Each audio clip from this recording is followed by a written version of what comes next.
Hola amigos, ¿cómo están? En este videoblog voy a dar una reseña sobre un libro que acabo de leer hace un par de días gracias a un club de lectura en el que formo parte, y es la de Granja Animal del escritor británico George Orwell. Antes de dar mi opinión, quiero que sepas que es muy probable de que dé unos spoilers para que entiendas mejor lo que voy a decir, por lo que primero te recomiendo que leas el libro completo. Es cortico, de unas 50 páginas aproximadamente. Ya sin más que agregar, comencemos. Quisiera decir que me ha impresionado bastante el relato, ya que a simple vista uno puede pensar que es una fábula infantil con animalitos, apta para un niño de 7 añitos, pero nada más alejado de la realidad. El relato comienza explicando sobre cómo vivían los animales con un granjero, y si bien los explotaba, ellos recibían sus dádivas o recompensas, pero que al cabo de un tiempo el granjero, consumido por los vicios del alcohol, ya no proveía de ese beneficio a los animales. Cabe recalcar que entre ellos entre los animales hay un sabio a punto de fallecer. Es como una especie de profeta, quien se dirige a los animales, valga la redundancia, con una profecía de un mundo mejor gobernado por animales, ya que nosotros los humanos hemos sido muy despiadados con ellos al punto de que el gobernador de ese entonces ya no les daba ni migajas, por lo que hay un descontento. Esta parte de la narrativa para mí representa un sistema político obsoleto y viciado por el poder. Un gobernante que ya no le interesa a su pueblo y, por ende, se ha conformado en ser un mediocre que tiene todo el poder en sus manos y que piensa que nada le podrá arrebatar esto último.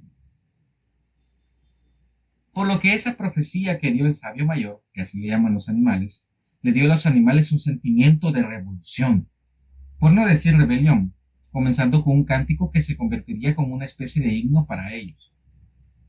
Quiero hacer un paréntesis antes de continuar, ya que quiero aclarar que en medio de la historia el narrador hace una descripción de los animales que están en la granja. ¿Y por qué lo menciono ahora? Porque hay un grupo de animales que son más inteligentes y que por ende serían los padres de una doctrina que le denominan animalismo. Parece una especie de comunismo primitivo de la era soviética en los años 20. Ellos serían los líderes de esta rebelión ante una casta podrida, por lo que los animales iban a ganar esta batalla ante el humano maligno. Lo que me encanta del libro es cómo este se convierte en una especie de manual para todo aquel que desee entrar en la política.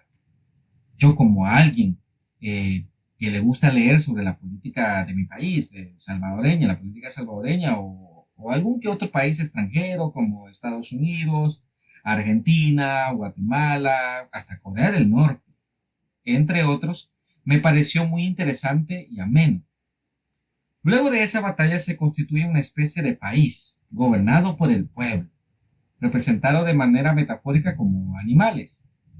Se crean mandamientos, el pueblo aprende a estudiarlas a su manera, y me encanta ese aspecto porque cada tipo de animal para mí representa como son algunas personas o grupos en la sociedad, donde unos son laboriosos, otros no les interesa la política, más algunos fanáticos que son lo viceversa, el antónimo de las personas que no les interesa. O sea, fanáticos acérrimos de sus gobernantes en turno. Prácticamente se convierte en un nuevo país, donde todo comienza de manera fructífera. Ya es un pueblo libre, pueden tomar sus decisiones de manera soberana, pero sin embargo, a lo largo de la lectura, se comienzan a tener un par de dificultades propias de una democracia polarizada donde no se puede avanzar en nada sin que exista un líder que los guíe. Por lo que van a elecciones, donde un candidato es más progresista y liberal y con ideas novedosas que harán que el ciudadano prospere y descanse más. Y otra con un candidato conservador que refuta esa idea por ser muy riesgosa, donde puede haber un peligro de hambruna. Por lo que estas elecciones se convirtieron en una batalla electoral, donde, aquí vengo con el spoiler, de todo lo que he dicho, ¿verdad? Hay parte de spoiler, el conservador gana. Pero de ahí es donde comienza lo increíble para mí en esta historia. El que ganó destierra al otro candidato. Para mí, una forma clara de que esa persona no le interesa tener un líder opositor que sirva como balanza en las decisiones de un país, por lo que armado con un séquito de fanáticos y defensores del líder, por no decir guardaespaldas, representada por los perros que son guardianes, se crea una especie de culto a la personalidad, muy común hoy en día en Corea del Norte, pero que lo hubo también en China y en la Unión Soviética. Y se crea un lema fácil de entender para los animales. Cuatro patas sí, dos patas no, o dos pies no, no recuerdo, pero es un lema fácil de entender. Y se convierte en su eslogan propagandístico. Así también un par de consignas que lo que hace es fortalecer su poder, como decir, esa persona siempre tiene la razón y por ende no podemos refutar. Todo esto al punto de tomar algunas ideas que refuta de su contrincante y las toma como ideas propias.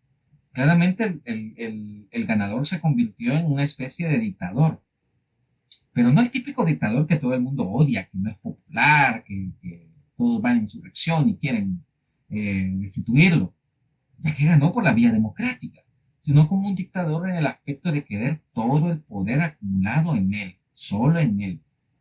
La narrativa de los últimos capítulos, y aquí ya no quiero dar más spoilers, de los últimos capítulos del libro denotan que no solo es un gobernante sediento de poder, sino que es populista. Y este libro, como buen manual para todo aquel que desea entrar a la política, más bien se convierte en un manual para ser un dictador, usando el populismo, el miedo. Como cuando alguien quiere refutar una idea que no es muy buena, pero que luego también hacen diciendo que quiere volver al antiguo sistema con el granjero sediento de poder. Y como te digo, en este contexto, que regrese el granjero, entonces el animal desiste de refutar. También el hacer que el pueblo ya no tenga memoria. Y en el libro sutilmente te lo hace saber, te quedas como perplejo. Por ejemplo, cuando vuelves a leer algunas cosas que ya leíste antes, pero que no recuerdas si fue así como lo leíste. Y no solo se pregunta el animal a sí mismo, sino que tú como lector también lo haces, concluyendo que es cierto lo que pregunta el animal. Y quiere regresar a volver a leer las primeras páginas en la información específica para ver si es cierto. Y es increíble cómo el autor lo aplica. Quisiera resaltar que con esa nueva revolución las demás granjas, porque había más granjas en la lectura, consideraron a este evento como algo interesante, pero que no influyó mucho en el día a día en sus países, en las granjas.